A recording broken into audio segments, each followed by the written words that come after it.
passport photographs can be rejected because you didn't follow the rules. Things like shadows on the face, an open mouth, or if it's underexposed. But if you've ever had one rejected, let me know your story in the comments below, because I wonder if there's some common themes. I find rules from different countries fascinating, and I've studied them probably deeper than I should so that I can avoid photos from being rejected. Not following rules seems like fair enough grounds for rejection, but some rules, if you follow them literally, will get your photo rejected anyway. Here's a few of the big ones. Now, I'm not sure if this is a translation problem, but the Italian rules ask for your face to cover 70 to 80% of the image. What happens if we take that literally? The area of a 35 by 45 rectangle is 1,575 millimeters squared. 80% of that area is 1,260 millimeters squared. Now, if I take an ellipse that touches the top and the sides of the image, its area is 1,237 millimeters squared. So it's 80% of the area, and the face would be touching all the edges of the frame. That's not what the examples look like, and I'd never submit a photo that looks like this. Something's wrong, and it's worse given that the Italian rules don't provide a visual template like a lot of other countries do. The German rules have the same error, South Africa as well. They even have an example of the face covering about 80% of the picture, and it states that it's too close and is going to be rejected. What these countries really mean, and I've got to assume this, is that the height of the face should be 70 to 80% of the height of the image. If you format the face with that knowledge, then you've got the perfect picture. One that looks like the examples that they accept. Now, I don't want to pick on the Italians because I am one as well, but these images are really poor quality, and it's clear that they photoshopped the face onto the background. And that's weird because almost every country, in fact, I think actually every country, disallows retouching or replacing the background. Canada is another offender, with obviously photoshopped images on their examples page. I recommend following the rules rather than copying the examples in this case, because I know that I can take a better picture than the authority requesting it can.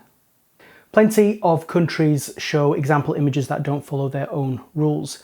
The Greek passport picture is quite an unusual size. It's required to be 40 by 60 millimeters, but their examples are from the mix of more common 35 by 45 millimeter photos you get in most other places.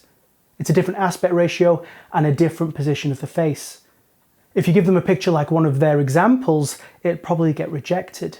You've got to be massively careful when the rules say one thing, but the examples are weirdly formatted to another country's spec. Hold on a second, that guy's familiar. Perhaps he's a dual national. The Greek instructions have him on a blue background, which they say should be white in their instructions. I think these countries would reject their own example photos if they were submitted. But at least this one doesn't appear to be photoshopped. I found what looks like to be the original images provided by the French, so perhaps there's a common European set of examples that have been manipulated in various ways. Might be a case of do as I say, not as I do when it comes to passport photo rules versus the examples that they show. Obviously, except for the face area thing, which is do as I show, not as I say. But we've got to figure that out. Now, I love it when a country provides a visual template like the Canadians.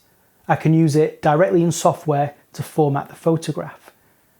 The issue here, especially with the Canadian one, is that the rules for the height of the face are really precise. It's supposed to be between 31 and 36 millimeters high. But when you size the borders of the template to the required 50 by 70 millimeters, the size of the face is larger than the rules allow. If I filled the face to the limits of the template, it would actually be 38 millimeters high. It doesn't sound like much. Would it be a cause for rejection? I've no idea, but I'm not going to find out. In these cases, I've created a modified template so that the image and the rules are in agreement. To end on a positive note though, there are some countries who give out golden information that others just don't. The Australian instructions tell you to use the 35mm equivalent of a 90 to 130mm lens and to have the camera at least 1.2 meters from the subject. Not many other countries give that sort of advice, and it's genuinely useful because they understand the exaggerated perspective you'd get if the camera is too close, like it would be in an arm-length selfie. Technically, Countries like the USA, who don't specify a minimum distance, should accept a distorted close-up portrait like this, but I wouldn't risk it. And Greece, to fully redeem itself, gives you the instruction to set your aperture 2 or more f-stops below maximum to achieve sufficient depth of field. I appreciate the inclusion of technical advice that you don't really see in passport photo instructions. Stopping the lens down means 2 things. More of the face from front to back will be in focus, and you avoid the softness that you get with a lot of lenses when they're shot wide open at their maximum aperture. Passport photo instructions can be fiddly, but any competent photographer should be able to follow them and have the images accepted without too much worry. Check out this video on formatting passport pictures for yourself, and I'm looking forward to catching you in the next video.